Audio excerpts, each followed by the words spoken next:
Alright, y'all. So today, kind of wanted to make a very quick video to discuss the 1982 film, the cult classic itself, Tron. I recently rewatched this movie. I haven't seen it in a long time, and just wanted to give you my quick off the top thoughts. Now, this movie came out all the way back in 1982, and it's been regarded by a lot of people as a pretty pioneering film, right? It bombed when it came out, but since then has become a pretty big cult classic and has kind of launched a franchise that has been mostly a cult franchise still to this day. And it pioneered so many forms of visual effects and visuals and CGI. Like I said before, the process of making this movie is arguably even more fascinating than the movie itself in parts. Now, Tron, in a lot of ways, it's like Star Wars. A lot of movies are trying to be like Star Wars. I think, personally speaking, and this is coming from someone that loves Tron, I don't think it's quite as good as Episode 4 New Hope. But that being said, my quick thoughts, this film is really good. This movie has a lot of really great stuff. I was actually surprised how much subtext and things underneath the actual plots, the themes that are being discussed in this movie are much more interesting than I originally thought when I came back to rewatch this movie. So let's get into the pros. For one thing, the visuals. Now, the visuals obviously look extremely dated. This came out back in 1982. Obviously, CGI and special effects has gone a long way since then. That being said, for what it is, it's actually pretty well done. I mean, I think there's a charm to the dated visuals. I think the fact that it's like before, this is so like it's the game grid, it's the internet world inside all this. It, like I said, there's a sense of disbelief there, and I think it makes everything look pretty damn good. Design wise, everything looks fantastic. I think some of the designs are helped crafted by famous French artist Mobius, and you can definitely tell his influence here. And the designs of everything look great. I like the general look, programs in this universe, in this, kind of computerized world, the grid, take humanoid forms, but their suits and the way that everything looks very high tech and very, computerized. And I really like the look of everything. Um, I like also the MCP. He looks very uncanny in this movie and disturbing, and was really interesting. Um, and a lot of the places we get to see on the grid look really cool. I like all the variety of locations. Some of the vehicles, like I said before, are arguably even more iconic than the movie themselves. Like I'm pretty sure everyone has at least heard or seen, the light cycles in Tron. I mean, they're iconic for a reason, and they look great here. My personal favorite vehicle in the grid in this movie is the Recognizer. This is an iconic, very unique vehicle, flying machine, whatever you want to call it. Looks really cool. Another big pro about this movie is the actors. They all do a great job at their respective roles. You got Jeff Bridges, who plays Kevin Flynn, and he's really great in this movie.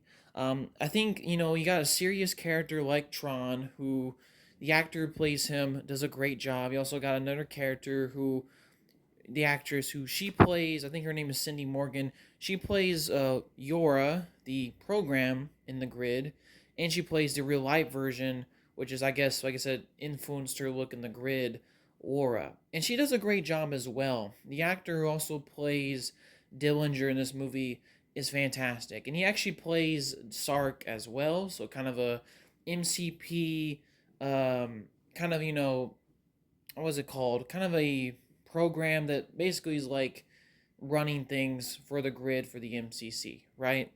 And he does a fantastic job. Um, but I think Jeff Bridges and his comedic, he brings a lot of his comedic charm. His scenes are really fun and energetic. And I think he adds a lot of energy to this movie, especially when he goes into the grid. It's really cool. I thought Jeff Bridges is great. Personally, my favorite standout of this movie. Um, in terms of action, there is actually a good amount of action in this movie that happens in the grid, and all of it's really cool. They showcase a lot of weird things about this world.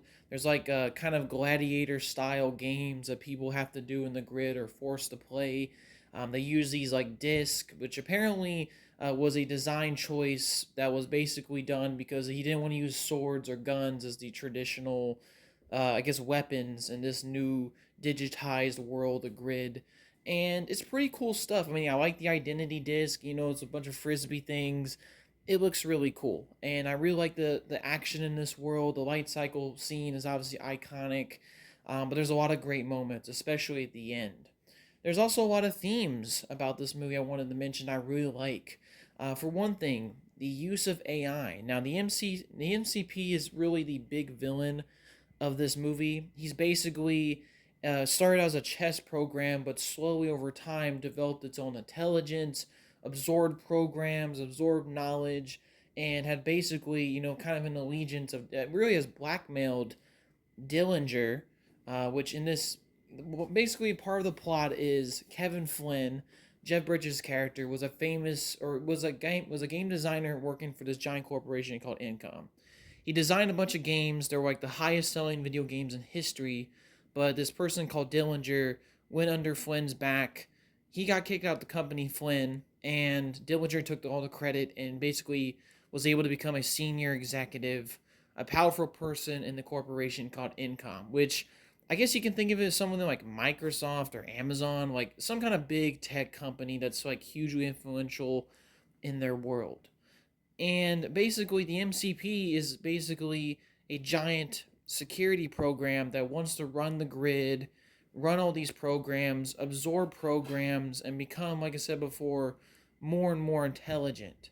He blackmails Dillinger and has plans to attack the Pentagon and even maybe inspires to go into the real world. And I was really surprised. A film from 1982 touching upon themes of AI, self awareness, this idea that this computer intelligence and artificial intelligence could possibly want to invade, blackmail people, and absorb things and take over the world.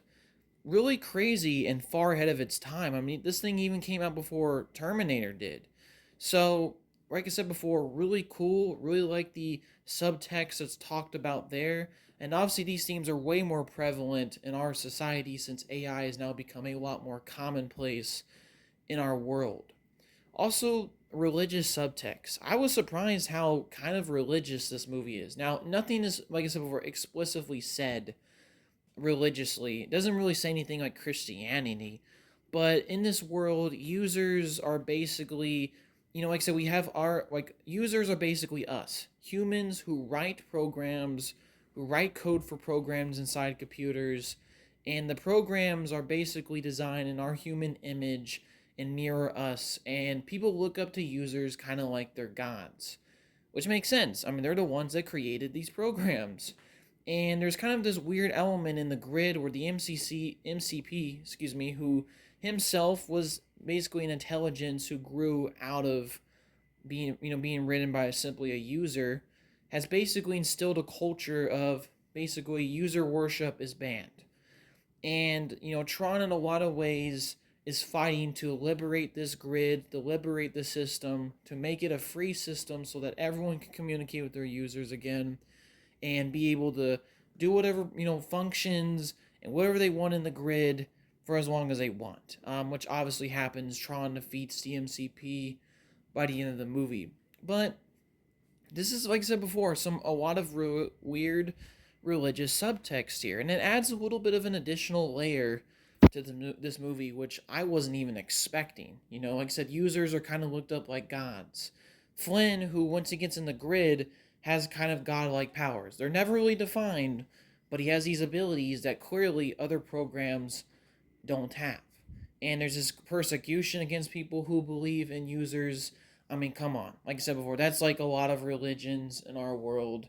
And it's got, like I said before, maybe it says something about believing in religion is important. Like I said, if you look into it deeply, it's obviously not explicitly, directly said. But I was kind of surprised how religious it is. And it's an interesting element of this movie. But I didn't mind it and I liked it. I think it added a lot of new dimension to this world. Like I said before, I also love all the designs. I like to mention, like the unique locations. In general, I think it's a pretty dang good movie. Now, in terms of flaws, I guess you can call it, this movie isn't perfect. Even though Tron is a classic, and I will say that it's absolutely a classic, the religious subtext, the additional themes, the action, the story about liberating a so-called system is pretty awesome. There are some choppy elements of this movie that, like I said before, don't make it a 10 out of 10 for me. I think, for one thing, sometimes events are not clearly defined. And what I mean by that is that sometimes, for example, like at the end of the movie, Kevin Flynn just kind of becomes CEO out of nowhere of Incom. That was never really shown how that was possible. It just happens. Also, other things like, for example, the user's role. If Kevin Flynn, who initially, I guess, either plays it off that he doesn't know he's a user or generally doesn't know at the beginning of the movie, that element was a little bit weird. I was like, okay, that's a bit of an interesting element, I guess. They should have really defined more of the rules of this digitized grid, right? This system. In general, I just also would have just liked more of an exploration of this world. But, like I said, we do get a lot of it, and what's there is really, really solid. And there was also a great deleted scene they cut out the movie that suggested something sexually about the programs. But I also think it was really important because it adds a bit more world building elements to the story. So that being said, I don't really have too many flaws with this movie though. I think there's some pacing issues. There's some things I think the biggest problem is that sometimes things aren't exactly fully defined and explained. If the movie had a better structure, a better grasp on the script, I think it would be a 10 out of 10. But yeah, that's really my only big issues with this movie. This movie is a classic for a reason. Visually, it pushed ahead, way ahead of its time. CGI, this film was using it way before it became mainstream and incorporated in movies today. It's wild to me at the time the Oscars never nominated this movie for special effects because they considered CGI computer graphics cheating, which is wild and highly hypocritical, especially later on. But hey, it is what it is. Visuals stunning. The world itself stunning. I mean, this is a fantastic, beautiful world. Is kind of like I said, seeing a world inside of a computer. This honestly is probably the closest thing to that in a lot of ways.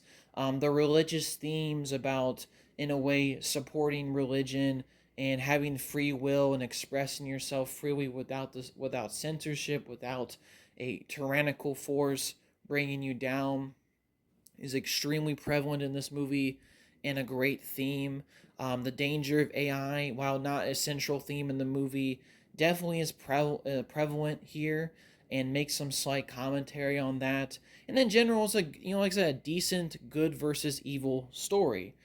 Doing what's right, freeing a system that's under tyrannical forces, and liberating it from the inside. Having scenes where characters don't give up and they keep trying and striving for something better for everyone.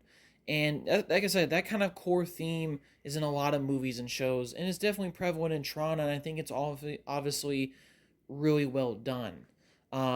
This movie may be a little dated, but I think it highly holds up. I think it's, like I said, deserving of the classic status. I think if you haven't seen 1982's Tron, I would highly recommend people to check it out. It's a great movie. It has some flaws. It's not a 10 out of 10.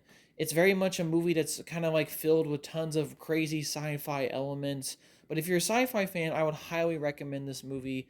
It's definitely a classic. It's on Disney Plus. There's also some great Blu-rays and DVDs of it over the years, and obviously a lot more other great content that spawned off from it.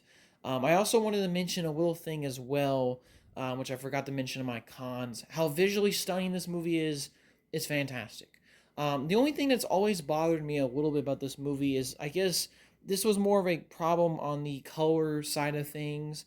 I'm not exactly sure because when you see all the programs, they're all gray, and I feel like that's like a posit problem because when they have their human faces, I would assume that was supposed to be, those are supposed to be natural human colors on their faces instead of gray, which I think was like a positing error.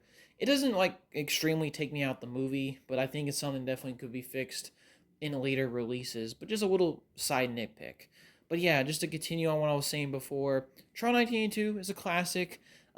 Still holds up. Not a 10 out of 10. There's some issues here and there, but I think for the most part, it's a pretty great, highly underrated cult Disney movie. So yeah, that's my quick kind of review off the top of my head thoughts on Tron from 1982. All right, y'all. Hopefully y'all enjoyed the rest of your day, and be kind to everyone that you meet. And yeah, peace out, y'all.